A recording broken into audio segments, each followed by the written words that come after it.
What is your name and how old are you? Hello, I'm Isha and I'm 22. Isha, what is the very first thing that makes a man attractive to you? For me, it is being a provider. What do you mean by provider? Financially provider? What kind of provider? Yeah, that's one of the aspect, but I think it is the most important. At least emotionally, financially, of course. Would you rather date a kind man with an average income or a rich man with a bad attitude? I think the first one because attitude matters the most. That's Now, okay, what are the biggest red flags that make you lose interest? I think it is not caring for me because I believe that being a someone who cares for me the most is attractive. That's all. So, not caring, that's the biggest red flags to you. Okay, how important is good hygiene and the way he dresses? I believe it is a factor because being hygienic in our body, it is important because at least you look confident at the same time presentable. Would you date someone who isn't physically your type if he had an amazing personality? Yes, of course, because like what I said earlier, attitude is what matters the most. Would you rather date someone who loves to travel or someone who prefer staying home? I think I want traveling, but that's why of course I choose the one who wants to travel with me. Have you traveled to like different places here in the Philippines or maybe out of the country?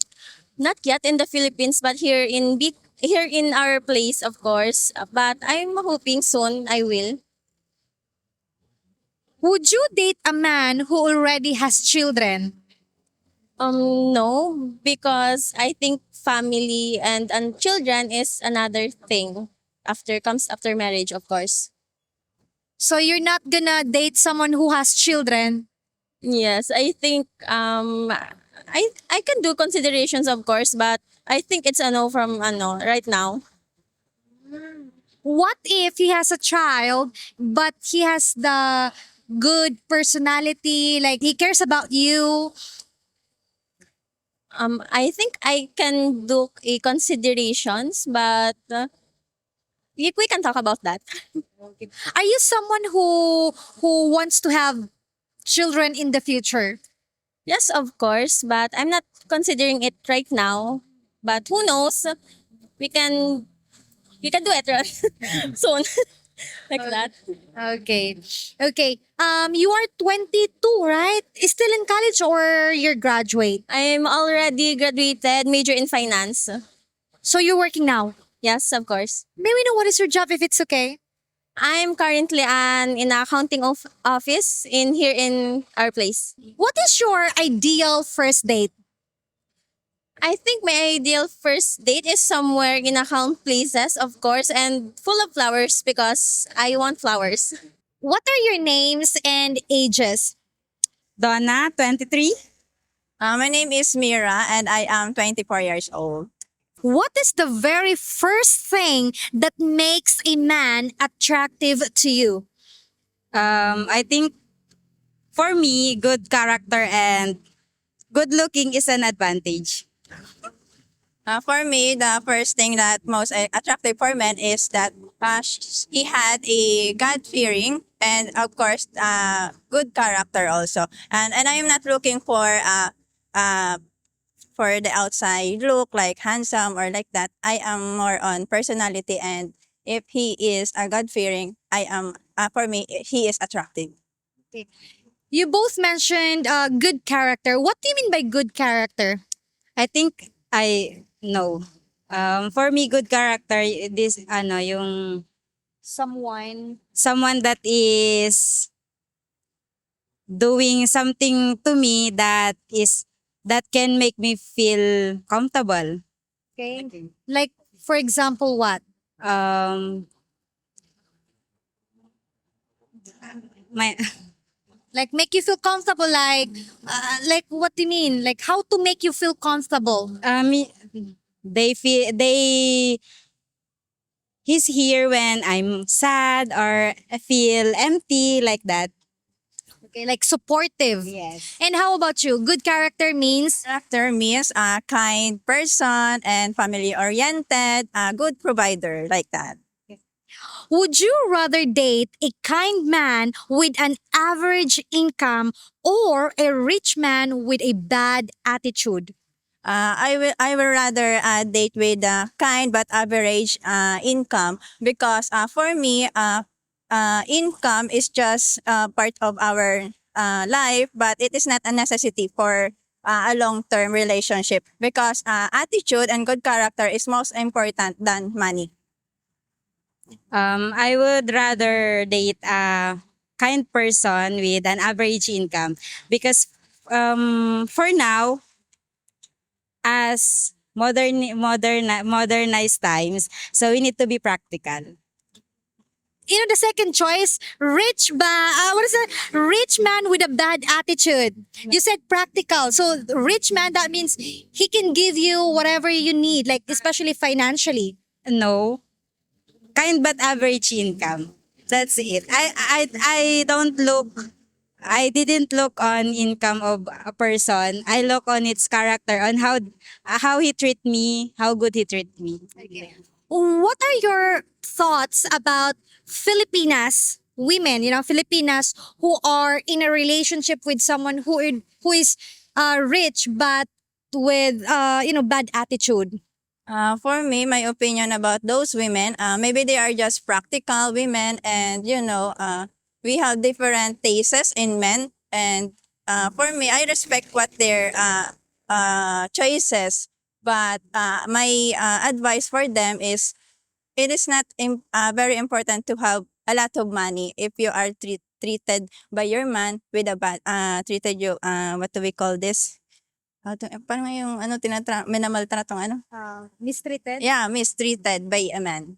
Do you think the relationship will last long?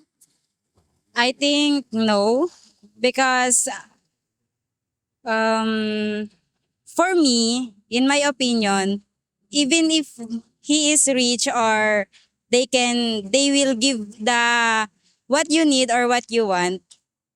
Being a woman, we deserve respect to ourselves like that. I'm so sorry. I just realized you have heavy bags. Do you wanna put them down? It's so sorry. No, you don't want. Okay. Thank you. Sorry. I'm so sorry. I just realized it now. Okay. Sorry. Okay. Now, what are the biggest red flags that make you lose interest? For me, the biggest red flag is a cheater. Yeah. Because nowadays it's hard to find a man with a loyalty mindset like that. So for me, cheater is most red flag for me. For me, my biggest red flag was having cheating issue and bad attitude. Bad attitude, like Like they tawag dito yung sinasaktan niya yung babae. they're physically hurting Yes. the woman. Yes, you're hurting the feelings, hurting physically or emotionally. That's the biggest red flag for me. Have you seen like a couple who, like, a guy mistreated his partner, like for example family, friends, or maybe neighbors? Yes, a lot. But I'm not in their shoe to I tawag dito to yes with that situation. Interfere. How about you? Have you ever experienced that? No. Okay, good. Okay. She's laughing. I think she knew something. She knew something. Love. Okay. This is the good thing about interviewing friends because, you can tell whether she's lying or not by Okay. Now, okay. How important is good hygiene and the way he dresses? Of course, it's very important for me because the perception of people towards you, the first impression is of course, the physical. So you should have a good hygiene. You should wear perfume or ano, and neat clothes like that. So people will perceive you with a good hygiene and good attitude as well. Yes, for me it is very important because it shows how we love ourselves to be good hygiene and for others to not tawag dito not feel distance like that. So you think that if you're dirty, people would run away from you, or they would think that you don't love yourself? I think maybe from these days that I've shown a lot of people na if you're dirty, like you have some rags clothes that is dirty, they're distance their self from you because they think that you're having a bad hygiene and it smells not good. Okay. That's all. I would say that's true. I've seen those kind of, things online or in person. We see that a lot actually here, right? We see that a lot. Okay. Okay. Would you date someone who isn't physically your type if he had an amazing personality? I know you mentioned earlier that it doesn't matter like the physical appearance, but let's say, okay, would you date someone who isn't physically your type if he had an amazing personality? Of course, yes. I will date that kind of man, and of course, I'm not looking for like handsome man, like what I said just a while ago. But of course, as long as he knows how to dress properly, how to have a good hygiene, yes, and with a good character, I will date that man. For me, yes, because I didn't look on how people dress. I'm looking for their good personality and proper the way he dresses that makes him or them decent or ordinary people. We have another channel called 8 Minutes with Fuentes, and we asked this question because there's a viewer of us, a longtime viewer, who sent us an email, and he is 400 pounds, which is 181 kilos, and he's asking us if it's possible, like if someone like a Filipina would like him or love him. So how about you? Yes. 181 kilos, 400 pounds. For me, yes, as long as he has a sense of humor.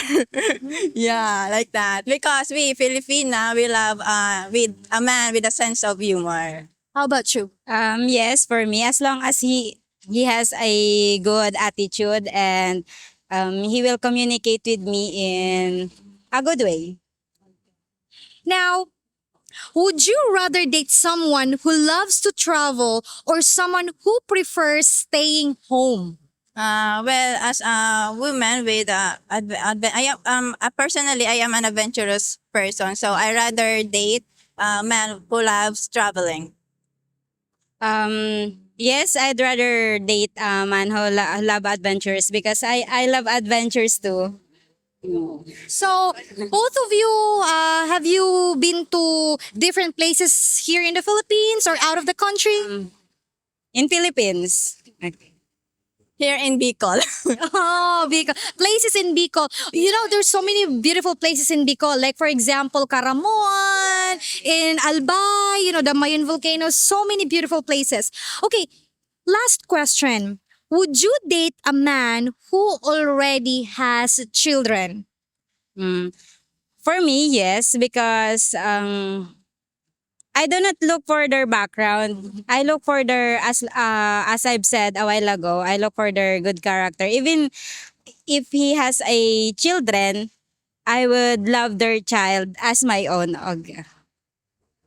Me, I don't like to date a man with children. Yeah, because for me, um, of course, I believe that my standard is I am single, so I am looking for a man with with no kids also, like that. I'm looking for my standard like that. That's all. Okay. You don't care about the physical appearance, but you want someone who is single as well, no children. Why is that? Is there any like more, reason or Yeah, maybe he is married like that because for me man with the children, of course he has married, right? So I am respectfully the holy, married and like that. So I don't like what if he is divorced? divorce. I don't like also. At least she's honest. She know what she wants. Thank you so much, ladies. We really do appreciate your time. Anyway, are you both singles or are you in a relationship? I'm single. How long have you been single? 3 years. Single. How long have you been single? 1 year. Year. And both are here from Naga. Yes, yes. Okay. Both are working in the same job, right? Yes, yes, yes, yes. Thank you so much. We really do appreciate your honesty and your time. Thank you. I said only like 3 minutes. I think it's over 3 minutes, but thank you. I really had fun talking with you guys. Thank you so much. Thank you. Very honest. Hi everyone. Hopefully we have earned your subscription, and also if you want extra videos, please consider becoming a YouTube member where members have access to over 100 exclusive videos. Thank you for watching and take care everyone. Bye-bye.